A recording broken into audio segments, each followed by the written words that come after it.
क्यों भूखा रहा, कोई ऐसा क्यों नंगा रहा, कोई ऐसा क्यों मर गया, उससे उसकी जिम्मेदारी के बारे में पूछा जाएगा। कोई चौधरी है, कोई प्रधान है, कोई सभासद है, वजीर आजम है, वजीर आला है, सदर है, उसकी जिम्मेदारी उसके एतबार से बटी हुई है। हर शख्स जिम्मेदार है। उसी तरह अल्लाह के रसूल ने आगे फरमाया कि एक बाप और एक मर्द अपने घर का जिम्मेदार है। उसकी एक छत के नीचे उसका जो परिवार है, उसकी बीवी है, उसके बच्चे हैं और उसकी बच्चियां हैं, वो उसके मातहत हैं, उसकी जिम्मेदारी, उसकी फिक्र है। उसको ज़रूरी है कि उसकी नमाज की वो फिक्र करे, ज़कात की फिक्र करे, हज की फिक्र करे, रोज़ों की फिक्र करे, इबादतों की फिक्र करे और दीगर और मामलात में देखता रहे कहीं ऐसा तो नहीं बच्चा कहीं गलत रुख पर जा रहा हो। ये जिम्मेदारी बाप की है। तो बाप अपने घर का जिम्मेदार है, उसकी जिम्मेदारी है कि अपने बच्चों की सही तरबियत करे। उसी तरह अल्लाह के रसूल ने फरमाया औरत अपने शौहर और अपने बच्चों की जिम्मेदार है।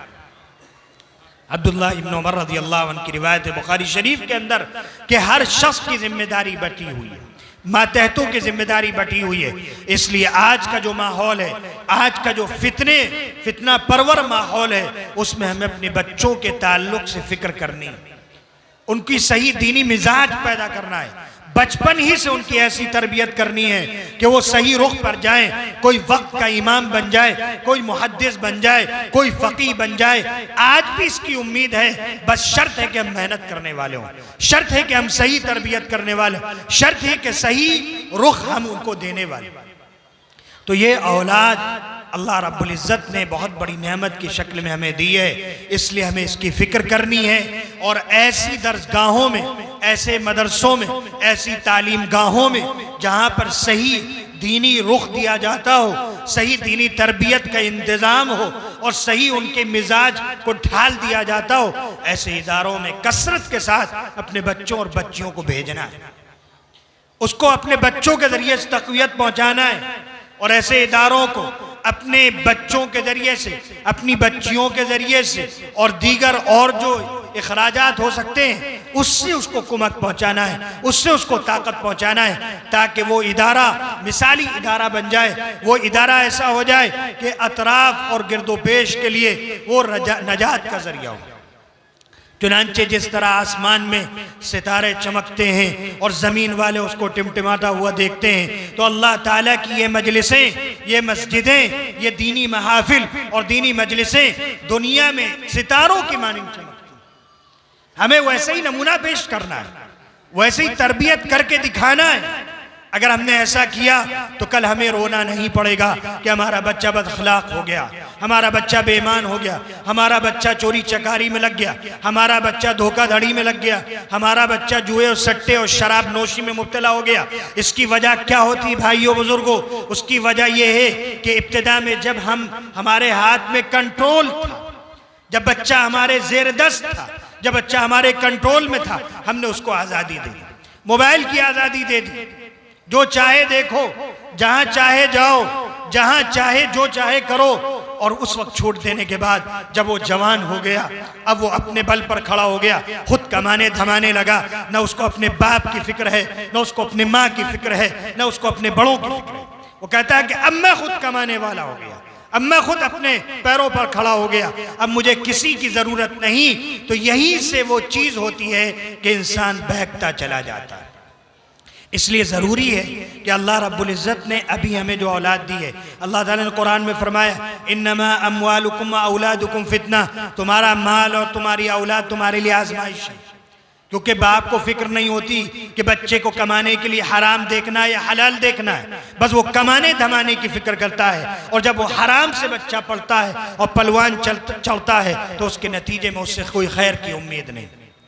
इसलिए एक आजमाइश है, माल हो, जायदाद हो, प्रॉपर्टी हो या एक औलाद हो, अल्लाह रब्बुल इज़्ज़त ने नेमत जो दी है उसकी इस्लाह हम में से हर शख्स की जिम्मेदारी, और इस्लाह घर से शुरू होती है।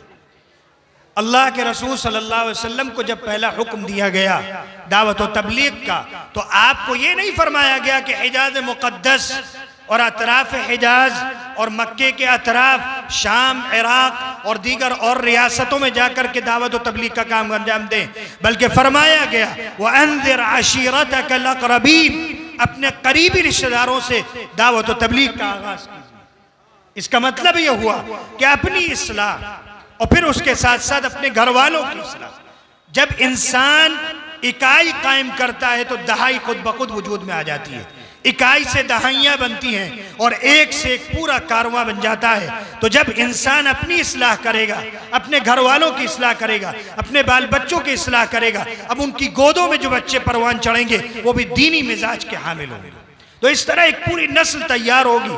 तो एक नस्ल को तैयार करने वाली हमारी माँ बहन है, हमारी औरतें हैं, जो एक जनरेशन तैयार करती हैं, एक नस्ल तैयार करती हैं। उनकी जिम्मेदारी है कि उनकी गोदों में जो पलने वाले बच्चे हैं उनकी सही दीनी तरबियत करें। इसीलिए घर में तालीम का माहौल बनाया जाए, इसलिए घर में दावत व तबलीग का माहौल बनाया जाए। उनके सामने सहाबा के वाक़यात और सहाबियात के वाक़यात और दीनी तज़किरे इस कसरत से किया जाए कि उनके जहन और दिमाग में सहाबा की मोहब्बत, अल्लाह के रसूल सल्लल्लाहु अलैहि वसल्लम का सच्चा इश्क उनके रगो रेशे में सरायत कर जाए। ये कब होगा?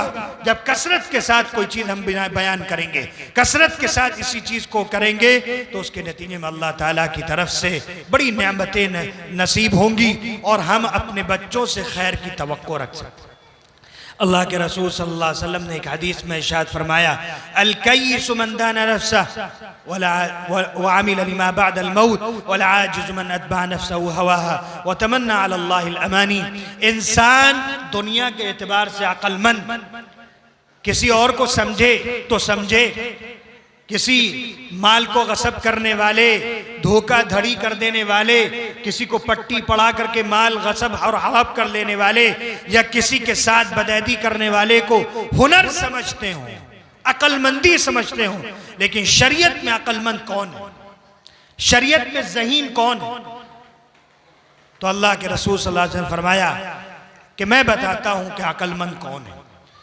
शरीयत के एतबार से, अल्लाह के एतबार से, रसूलुल्लाह के एतबार से और आखिरत के एतबार से अक्लमंद शख्स कौन है? अल-कय्यिसु मन दाना नफ्सहु, अक्लमंद शख्स वो है जो अपना मुहासबा करे, अपना जायजा ले कि हमारी जिंदगी में कितना दीन है, हमारी जिंदगी में कितनी शरीयत, हमारी जिंदगी में कितने रसूलुल्लाह सल्लल्लाहु अलैहि वसल्लम से मोहब्बत, आपका ताल्लुक, आपकी जिंदगी कितना, आपकी जिंदगी के नक्शे में हमारी जिंदगी कितनी ढली हुई। जो अपनी जिंदगी का जायजा ले और मरने के बाद की जिंदगी की तैयारी करता है वो अक्लमंद। क्यों? दुनिया मज़रातुल आखिरा, दुनिया आखिरत की खेती। हम जो फसल लगाते हैं उस फसल को काटने की तवक्को रखते हैं। हमने आम लगाया है तो आम की तवक्को है, सेब है, अमरूद है, फल फ्रूट है, सब्जियां हैं, तरकारियां हैं। और अगर कांटे लगाए हैं और कांटे बोए हैं तो उसके नतीजे में उसका भुगतान भी हमें भुगतना पड़ेगा।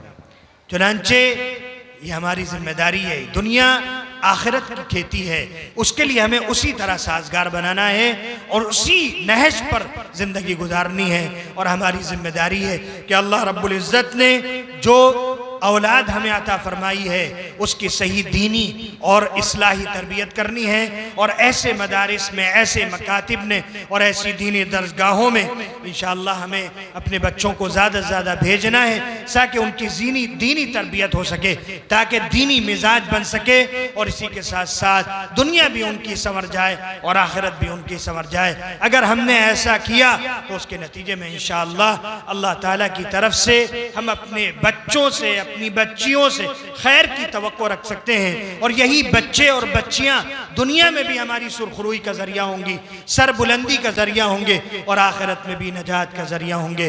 अल्लाह रब्बुल इज़्ज़त हमें अपने बच्चों की और बच्चियों की सही दीनी और इस्लाही तरबियत करने की कोशिश करने वाला बनाए और सही मानों में अपने बच्चों को और अपने परिवार वालों और अपने रिश्तेदारों को सही दीनी उनके अंदर मिजाज पैदा करने की कोशिश करने वाला बनाए।